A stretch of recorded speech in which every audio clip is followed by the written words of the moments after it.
जय श्री कृष्णा। आज मैं आपको सुनाने जा रही हूँ 4 धामों में से एक द्वारकापुरी से जुड़ी पौराणिक कथा और यहाँ के रहस्य। क्यों श्री कृष्ण जी द्वारका धाम बनाए।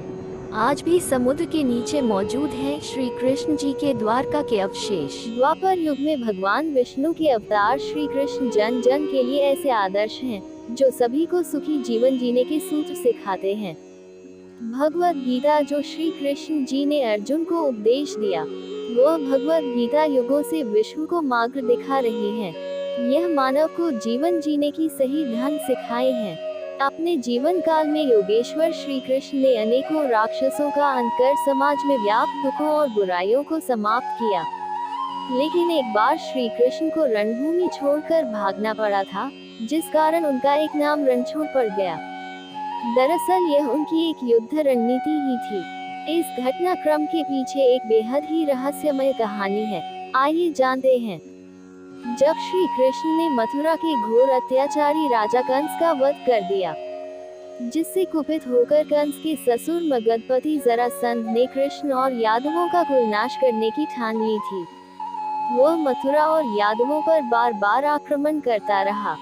जरासंध ने सिर्फ अकेले नहीं बल्कि उसने श्री कृष्ण के खिलाफ युद्ध के लिए यवन देश के राजा काल यवन को भी अपने साथ मिला लिया था। काल यवन को भगवान शंकर से ये वरदान मिला हुआ था कि न तो कोई चंद्रवंशी और न ही कोई सूर्यवंशी उसको युद्ध में हरा सकता है। उसे न तो कोई हथियार मार सकता है और न ही कोई अपने बाहुबल से हरा सकता है। भगवान शंकर जी से मिले वरदान की वजह से काल यवन खुद को अमर और अजेय समझने लगा था। उसे लगा कि कोई भी उसे युद्ध में हरा नहीं सकता है और न ही मार सकता है। जरासंध के कहने पर काल यवन ने अपनी सेना के साथ मथुरा पर आक्रमण कर दिया। हालांकि श्री कृष्ण जानते थे कि काल यवन को वो अपने बल से मार नहीं सकते हैं और न ही उनका सुदर्शन चक्र उसका कुछ बिगाड़ सकता है। इसलिए वो रणभूमि छोड़कर भाग गए और एक अंधेरी गुफा में पहुंच गए।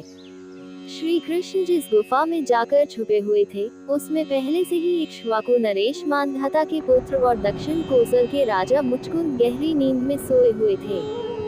दरअसल उन्होंने असुरों से युद्ध कर देवताओं को जीत दिलाई थी।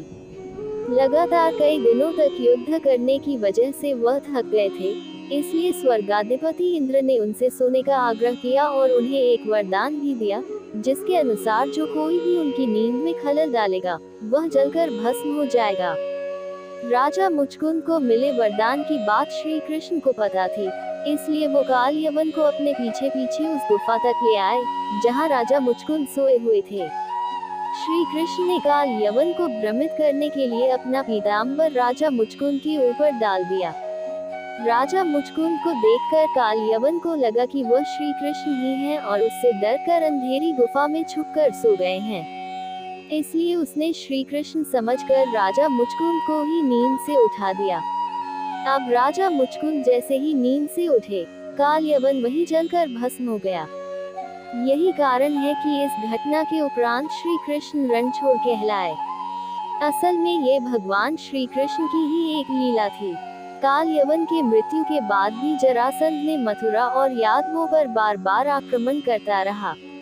अंततः यादवों की सुरक्षा को ध्यान में रखते हुए श्री कृष्ण ने मथुरा छोड़ने का निर्णय लिया।